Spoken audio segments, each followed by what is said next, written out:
Labas vakaras, Lietuvos televizijos eteryje Panorama. Apie dienos naujieną šalyje ir užsienyje, svarbiausi įvykiai pradžioje keliais sakiniais. Sueina 600 metų, kai Lietuvos ir Lenkijos jungtinė kariuomenė pasiekė istorinę pergalę Žalgirio mūšyje. Lietuvos radijo laida Ryto garsai tęsia keliones po Lietuvą. Šiandien istorikų skaičiavimu sueina 600 metų, kai jungtinė Lietuvos ir Lenkijos kariuomenė Žalgirio mūšyje iškovojo pergalę prieš Kryžiuočių ordiną. Istorinėme Griunvaldo lauke, Lenkijoje, Žalgirio mūšio inscenizaciją stebėjo Lietuvos vadovė kartu su naujai išrinktu Lenkijos prezidentu, Rumunijos ir Moldovos vadovais. Pagrindinis renginys Žalgirio mūšio inscenizacija suplanuota šeštadienį. Tačiau mūšio dieną jis surinkta Lietuvos ir Lenkijos prezidentams, Rumunijos ir Moldovos vadovams. Susirinkusiuosius dviejomis lietuvių ir lenkų kalbomis pasveikinusi Dalia Grybauskaitė Žalgirio mūšį vadino istorinę pamoką. Šiandien ypatinga diena. Šiandien šiame lauke švenčiame vienos svarbiausių mūsų istorijos pergalės, kuris sulaikė daugiau negu 100-metę agresiją į Lietuvą ir Lenkiją 600-asias metinės. Pergalės, kuri parodė, kiek daug galime, kai esame drauge. Žalgiris Lietuvai visuomet turėjo ypatingą reikšmę.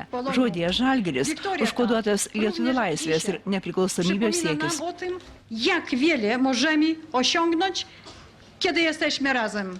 Spory. Dabar jau netokie svarbus XIX amžiaus ginčiai, kas svarbesnis, kunigaikštis Vytautas Didysis ar Lenkijos karalius Jogaila, ar tai buvo Griunvaldas ar Tannenbergas. Dabar svarbus mąstymas, jog praeitis svarbi, nes norėdami žinoti, kur einame, turime žinoti, iš kur atėjome.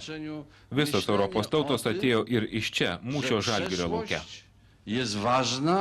Žalgirio mūšis Griunvaldo lauke dabartinėje Lenkijos teritorijoje laikomas vienu didžiausių viduramžių mūšių.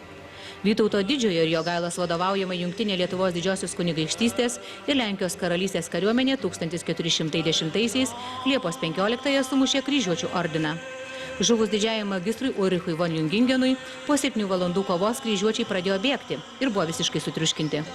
Teigiama, kad prie to labiausiai prisidėjo Lietuvos kariuomenės atsitraukimas, taip sugriaunant kryžiuočių rikiuotę ir grįžimas į mūšio lauką. Manoma, kad mūšyje galėjo dalyvauti apie 50 000 karių. Žalgirio mūšį sustabdė ordino veržimas į rytus, pakeitė jėgos santykių visoje Europoje. Pirmą kartą per 12 metų, kai rengiamo Žalgirio mūšio inscenizacijos, Vytauto Didžiojo vaidmenį atlieka Lietuvos atstovas. Šito Vytauto nuotaikos geros. Manau, kad ir nas Vytautas prieš mūšį buvo pasiryžęs negrįžti be pergalės ir jo norai ir ryžtas davė vaisių. Vytautas Didysis kartu su savo palydais įkūrė atskiroje viduramžių stovykloje. Čia, kaip ir prieš 600 metų, verda tikras karinės stovyklos gyvenimas. Čia ilsėsis po kovų riteriai, čia pat yra nukalami ginklai, verdamas maistas ir čia pat įsikūrė amatininkai. Vytautas Didysis rytais mus aplanko ir pasisemia truputėlį energijos, jeigu tuo metu jos trūksta. Šitas ėriukas ant iešmo tai yra tik nedidukas akcentukas mūsų lietuviškoje stovykloje, Griunvaldo lauke, kur amatininkai iš eksperimentės archeologijos klubo Pajauta yra kartu su mūsų karžygiais ir mes tiesiog esame jų, sakykime, aprūpinimo komanda. Po minėjimo prie Žalgirio mūšio paminklo Dalia Grybauskaitė apsilankė lietuvių Vytauto Didžiojo karinėje stovykloje. Apie 50 viduramžių pasiuntinių dalyvaus šeštadienį pagrindinėje mūšio inscenizacijoje. Pirmiausia, tai kiekviena tauta iš savo istorijos turi mokytis pasitikėjimo savimi. Ne tik tai, kad galėjo istoriškai senai kažką laimėti, padaryti ir pasiekti, bet kad tai gali bet kuri karta tos tautos tą patį padaryti. Prezidentė kartu su kitais vidurio rytų Europos valstybių vadovai šiandien dar lankosi Marienburgo pilyje, kur dalyvauja iškilmingoje vakarienėje. Žalgirio mūšis paminėtas Valdovų rūmose vykusių koncertų Tauta tvirta tartum pilis.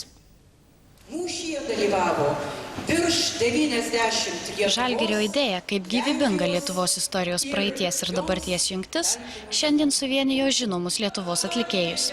Visi jie renginyje Valdovų rūmose sutiko dalyvauti be atlygio, didžios pergalės garbei. Svečiai išgirdo stilizuotą muzikinį literatūrinį pasakojimą apie Žalgirio epochą, kurį pradėjo ir plėtojo lietuvių liaudies dainų atlikėja Veronika Pavilionienė.